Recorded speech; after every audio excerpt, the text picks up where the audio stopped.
How's it going, everyone? Welcome back to the summit. I'm your host, Kenan Harris, and we're here in the season opener for our Vancouver Mountaineers. Now, the NBA did a really good thing, and they had for the first day of the NBA, the two teams up north, the Toronto Raptors and now the Vancouver Mountaineers, go head-to-head for the first game of the season. And I have to admit, guys, walking around Vancouver before this game started, this city is hyped for a franchise to be back. I mean, I haven't seen this many fans ready for basketball since, well, the Vancouver Grizzlies first came here. So the fans are definitely looking forward to this one, and I know the fans of Toronto are also looking forward to having another team here in Canada. Gotta have that pride, right? So yes, we're going against the Toronto Raptors in this one. So Coach David Blatt versus Coach Dwayne Casey. Now, I had a couple things on my list that I was definitely taking a look at going into this first official game. There are a lot of questions. The first question is, how is David Blatt going to get this team to score? Now, David Blatt has some history in the NBA. We all know him to be the former head coach of the Cleveland Cavaliers. Well, you know that Cleveland Cavaliers team has LeBron James, Kyrie Irving, and Kevin Love. So when they needed a bucket, he can just give one of those three guys the ball and, well, they'll probably get it to him. Now, this Vancouver Mountaineers team doesn't have that go-to player. So going into this, we were very curious to see how he was going to draw up the offense. And to be honest with you guys, after watching this a couple times, I can honestly say I am impressed. He used every strength from each player. We all know Norman Powell as kind of a slasher who can also expand the range, and, well, he was used that way. We know Skal Labissiere to be actually a pretty good back-to-the-basket center, and he was used that way. And that's why this game seems to be pretty close. Now, another question we had going into this one was the center play. Now, even though all of our positions need a lot of help, the place we need the most help is our center position. Our centers are Skal Labissiere, Willie Hernan-Gomez, and the guy that we signed, Tyson Benjamin. So I was really curious to see how we were going to use these guys, and honestly, I was impressed with all three of them. Willie Hernan-Gomez didn't play many minutes. He just played 2 minutes, but in those 2 minutes, he got an and 1 bucket and 1 rebound. Skal Labissiere impressed the heck out of me, guys. He played hard, and he played a lot. 24 minutes for him. He finished with 13 points and 11 rebounds. And the guy, Tyson Benjamin, who immediately came into the rotation, 16 minutes, 9 points, 6 rebounds, 3 assists. All three centers played really, really well. Now, I don't know if this is just going to be a one-time thing because, I mean, it's the first game of the season. It's kind of hard to jump to conclusions. But I think our center position may be solid with these three guys sharing the minutes. Now, the Toronto Raptors. Toronto Raptors, as we all know, is one of the top teams in the East.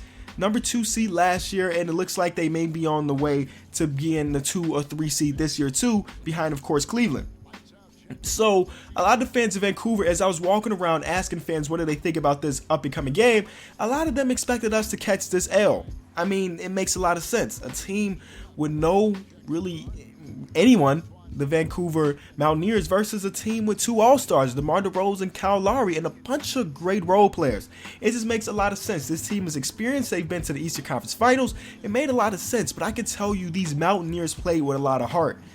One guy in particular that I saw play with a bunch of heart was actually Michael Beasley. Now, I was not a fan of Michael Beasley being picked in the expansion draft just because all the time he's been in the NBA, he just hasn't really impressed anybody. Only thing that I was impressed by with Michael Beasley's game before tonight was in 2011, he averaged 19 points for the Minnesota Timberwolves. So that's pretty much it. Since then, it's been pretty much downhill from there. But now he's in Vancouver, and he played really well. Finished with 17 points, and I'm pretty sure that led all scores for our team. Now, we're headed into the fourth quarter. It was actually a really low-scoring game. Luckily for us, Toronto was having some trouble scoring the ball. They have a new guy, Jared Sullinger, in their starting lineup, so I'm guessing they had a hard time trying to incorporate him into the offense. And of course, as I mentioned from our team, we don't have that many scorers, so we're going to have to rely on solid defense to stay in games. One thing I failed to mention was that our starting point guard, Shelvin Mack, got in some really bad foul trouble. Actually, in the first quarter, he committed 3 fouls before David Blatt said it was enough, and we had a lot of E'Twaun Moore running the point guard. And to be honest with you guys, I liked E'Twaun Moore stepping in that point guard position. Now, I think if we did have Shelvin Mack, it'd be a lot better, but E'Twaun Moore definitely held his own. He finished with 6 points, 6 assists, shoot at 66% from the field. So he definitely played solid, but this fourth quarter was a roller coaster, guys. If we take a look at these highlights, it was definitely one to remember. Definitely a way you want to open your pretty much franchise history. It was a very entertaining game, and all the fans across the world got to see it since we were on national television. We had to play some really good defense. Late in the fourth quarter, they start to run away with it. And an experienced team like the Toronto Raptors, when they get up by 10 points late in the fourth quarter, you expect them to hold that lead, right? Where our guys in Vancouver, these Mountaineers came to play. Speaking of Willie Hearn-Gomez, I mentioned him earlier. That's the point that he had. And actually, I mentioned that he had an and one. That's not right. He got fouled and he only made 1 or 2 free throws. So he did finish with a perfect from the field, but missed 1 free throw. So now we're down by 10 with about 4 minutes left. At this point, we're trying to get up shots, right? We're trying to get up shots, get stops. And Mo Harkless, who's not known for his outside shot, made that one. I guess if he's wide open, he can make it. And now we're out here running. We play a little defense. We get a defensive rebound, and we're out running.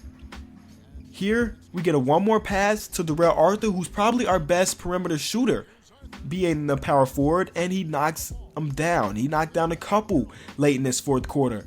Now, Shelvin Mack back in the game finally after his time on the bench because of his fouls, and E'Twaun Moore gets that shot to go. We brought it into 1 point after just a couple possessions, knocking down big shots.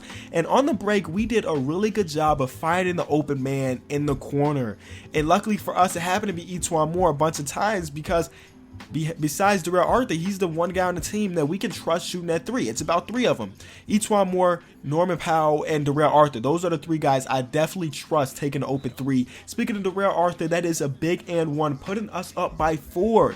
Now, the crowd here in Toronto was pretty silent, besides the few Vancouver fans that happened to show up to this one.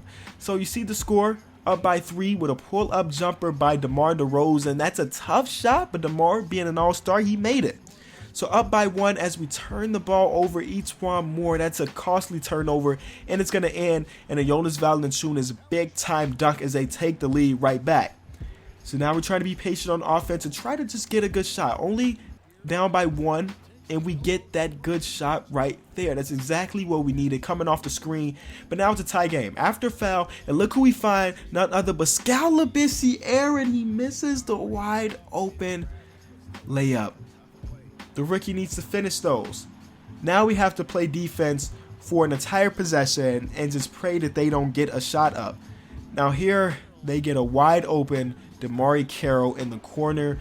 Now our Mountain Men are down by 3 with 3 seconds left.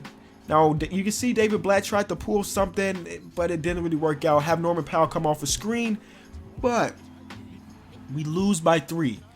Now, even though we lost, I saw a lot of positives with our team, boys. And I can tell you guys I'm very impressed with the way David Blatt coached. I'm very impressed by the heart that these guys showed. And I'm looking forward to this entire season. Now, thank you guys for listening to The Summit. This has been your host, Calvin Haynes. If you did enjoy this, be sure to leave it a like and let me know what you think about our team. If you want to be featured in the next episode, be sure to use the hashtag the Summit in the comment section below, and we're going to be answering some questions for the next episode. Thank you guys so much for listening. I'm out.